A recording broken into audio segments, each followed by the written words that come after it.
Welcome to the Assembly Bill 617, South Los Angeles Participatory Budgeting Overview. My name is Paul Rodriguez, and I'm an Assistant Air Quality Specialist in the Diversity, Equity, and Inclusion with Community Air Programs Division at South Coast Air Quality Management District. The information that I will be presenting during this video was previously provided at the South LA listening session held on October 18, 2023, where South LA Community Steering Committee members came together to learn about the AB 617 participatory budgeting process. During the session, CSC members initiated discussions to determine which projects, also known as community identified projects, should be funded by California Air Resources Board Community Air Protection Program Incentive Funds, also known as CAP Incentive Funds, in the South LA community. Please note that this presentation has been modified from its original format to allow for a focused overview of the participatory budgeting process. The goal of this presentation is to help CSC members understand the participatory budgeting process so that CSC members can be active participants and help determine which community-identified projects should be funded in their community. This presentation will begin by reviewing what is participatory budgeting, followed by an overview of the South Coast AQMD AB 617 CAP Incentive Funds, leading into examples of projects that are eligible for funding with CAP Incentive Funds, and we will close out with information on the Participatory Budgeting Survey, which will be shared at the South LA CSC meeting and will allow CSC members to provide input on which projects they would like to see funded. Let's begin with answering the question, what is participatory budgeting with respect to AB 617? This is the process by which CSC members can discuss, select, and prioritize projects that can be funded with CAP Incentive Funds that align with the objectives in the South LA Community Emissions Reductions Plan, or SERP. The South LA community has been allocated $10 million to fund projects identified by the South LA CSC and support SERP objectives. Next, I want to discuss a brief overview of where CAP Incentive Funds come from.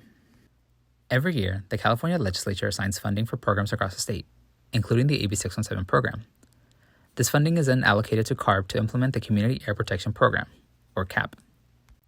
From here, CARB distributes the funding into three separate categories within the AB 617 program. First, implementation funds, second, community air grants, and third, CAP incentives, which is what we're discussing here.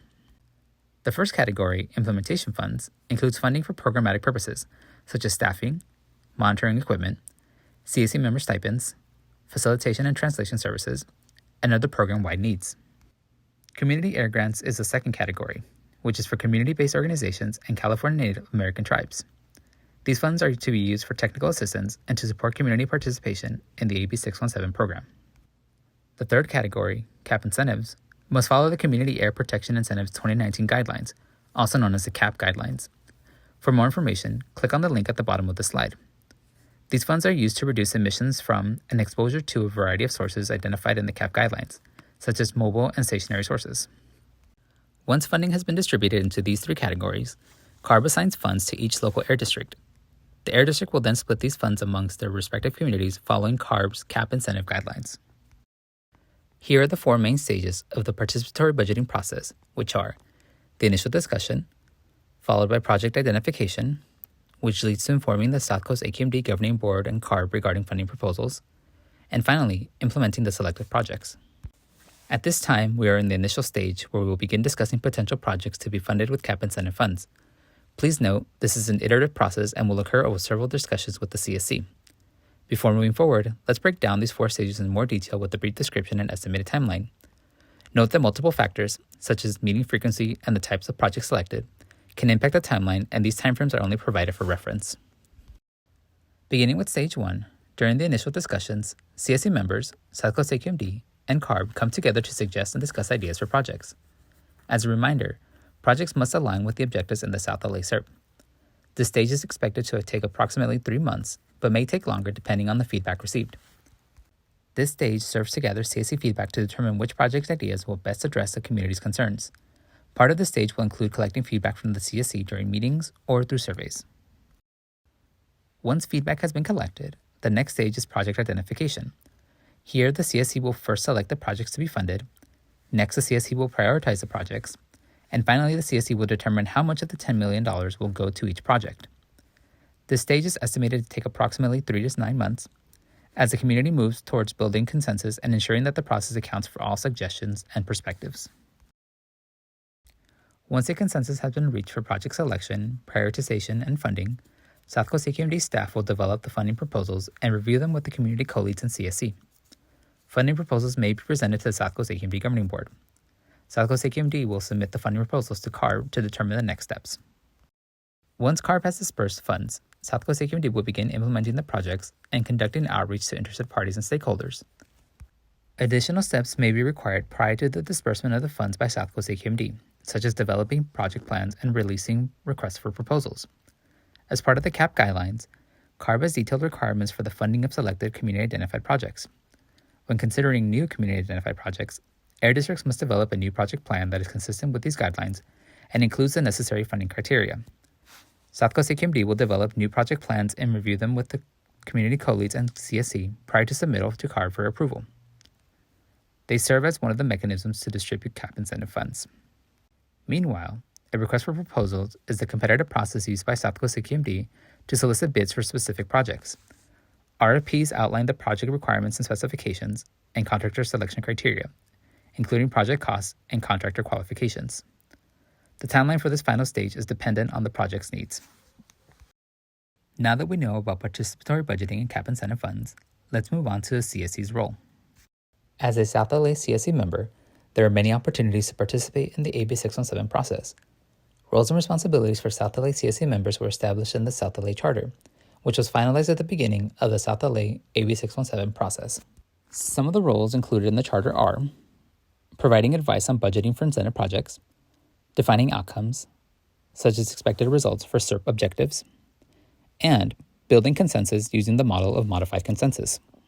The goal of this model is acceptance of proposals by the majority of participants and is a variation of the consensus decision-making model. More information on the South LA Charter may be found on the AB 617 South LA webpage at the link at the bottom of the slide. Note that the Charter is only available in English at this time. If you need assistance with document translation, please contact us. Continuing our discussion on reaching a consensus, per the Charter, if there is a disagreement amongst the CSC, the community co-leads will be the final decision makers. If the community co-leads are unable to come to an agreement, then the action in question will not move forward and will no longer be considered. This slide highlights the key takeaway points we have discussed. In the following slides, we will discuss CAP incentive funds received by South Coast AQMD and how they have been distributed. This slide details the allotment of CAP incentive funds received by South Coast AQMD, including the liquidation deadlines for these yearly funds. These liquidation deadlines are the dates by which South Coast AQMD must spend or disperse the CAP incentive funds. After the liquidation date, South Coast AQMD must submit final reports and return any unused funds to CARB. For the fiscal year 2022-2023, South Coast AQMD has been awarded approximately $91.2 million, of which the South LA AB 617 community has been allocated $10 million for their community-identified projects. South Coast AQMD is committed to the completion of the selected projects and liquidation of funds to ensure SERP objectives are met. CAP incentive funds are split amongst two categories for the AB 617 communities: funds for mobile source projects and community-identified projects. Examples of mobile source projects include the CAR Moyer and Proposition 1B programs. I will discuss examples of community-identified projects in the next section.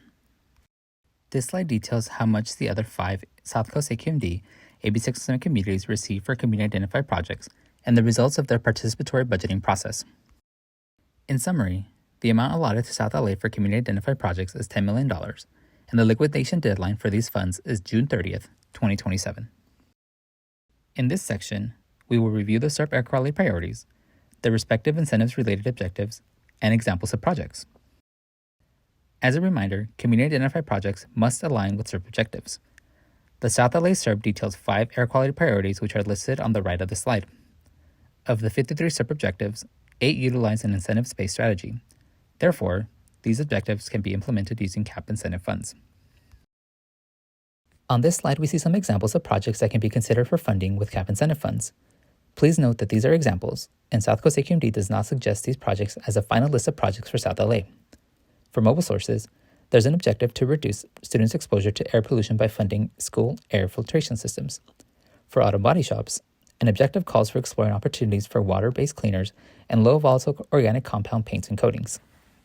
For general industrial facilities, one objective calls for looking into community-identified alternatives for dry cleaners. Meanwhile, for metal processing facilities, we can look into incentivizing best management practices and control systems and modifications for metal processing equipment, such as chromium metal melting. Another example is incentives for oil and gas projects. These can include support for community scientists and their community air monitoring efforts, incentivizing best management practices, and use of emission reduction technologies for businesses. When selecting and prioritizing projects to fund, multiple factors should be considered. This slide lists some important factors to consider, but it is not all-inclusive. Moving clockwise and beginning with cost effectiveness at the top, consider the cost of a unit and the benefits that it provides. For example, is it important to select the unit which provides the most benefits for the least amount of money? Another consideration is the type of project. Will it impact mobile source pollution, such as those from trucks and locomotives, or stationary source pollution, such as that from facilities? The type of technology to be funded should also be considered. Zero-emission technologies typically result in greater emission reductions than near-zero emission technologies, but the zero-emission technologies come at a greater monetary cost. Now at the bottom of the graphic, another consideration is whether one project can satisfy multiple SERP objectives. Where a project will be located and how many community members it will benefit should also be considered. However, some projects may be difficult to implement for a variety of reasons, such as land use restrictions. Another consideration is the project's air quality benefits. The toxic air contaminants and/or criteria air pollutants to be reduced due to a project are important, as this can help to prevent or reduce the risk of health problems such as asthma, heart disease, lung cancer, and other respiratory and cardiovascular health problems in the community. Finally, the length of time a project will take should be considered, as the SERP has an implementation timeline of 5 years. CAP incentive funds must also be liquidated by their deadlines. In the case of the $10 million allocated to South LA, the liquidation deadline is June 30th, 2027. Now that we have reviewed the objectives of the SERP and potential project factors, let's see some examples of projects based on those that have been selected by other South Coast AQMD AB 607 communities. As a reminder, these are just examples for you to start considering projects for South LA, and these are not the projects South Coast AQMD is suggesting for South LA. This table includes estimated costs, air quality benefits, and references for this information for 4 different project types. As seen under the estimated costs column, equipment may vary greatly in cost and can be affected by their type, size, category, and years of maintenance provided. For example, when considering school air filtration systems, we need to consider the size of the classroom, which would affect the size of the equipment needed to provide effective filtration. Another consideration is whether the CSC wants to provide replacement filters for these units. Filters vary in effectiveness, which is known as a minimum efficiency reporting value rating. MERV rating categories range from 1 to 16, with 16 being the most effective at capturing airborne particles. As the MERV rating increases, so does the overall cost per unit. Regarding the list of references, note that this listing is not an endorsement by South Coast AQMD and is provided here for informative purposes only. The following slide lists additional projects for your consideration, which relate specifically to the auto body shop's air quality priority. Again, as in the previous slide, the equipment or items may vary greatly in cost and can be affected by multiple factors, and in the case of paints and coatings, the volume of the material must also be considered. Now that we have reviewed the related SERP objectives and examples of projects, let's see how $10 million could be spent. The CSC can allocate South LA's $10 million to one project or multiple projects. The first scenario details all $10 million placed into funding only professional wet cleaning systems and the estimated number of units that may be funded as a result. Scenarios 2 and 3 detail a mixed allocation of funds for 4 projects and the resulting estimated number of units. Note that the calculated number of units are estimated and based on the highest end cost of the estimated cost range per project type in the previous slides. This slide highlights the key takeaway points we have discussed. The next South LA CSC meeting is scheduled for December 7, 2023. We will briefly recap this presentation and introduce a revised version of the participatory budgeting survey shared following the South LA listening session. We will share new survey links at the CSC meeting, including a link to the complimentary South LA SERP incentive goals infographic. As a reminder, the submitted responses will be taken into consideration, but will not solely decide the final list of community identified projects. The CSC will have more opportunities to discuss projects both in working groups and CSC meetings before the prioritized list is finalized. We look forward to meeting with you and receiving your feedback for project ideas as we continue the first stage of participatory budgeting in South LA. Thank you for viewing this presentation on the participatory budgeting process. If you have any questions, please contact any of the staff listed on the screen or email us at ab617@aqmd.gov. We look forward to hearing from you. Thank you.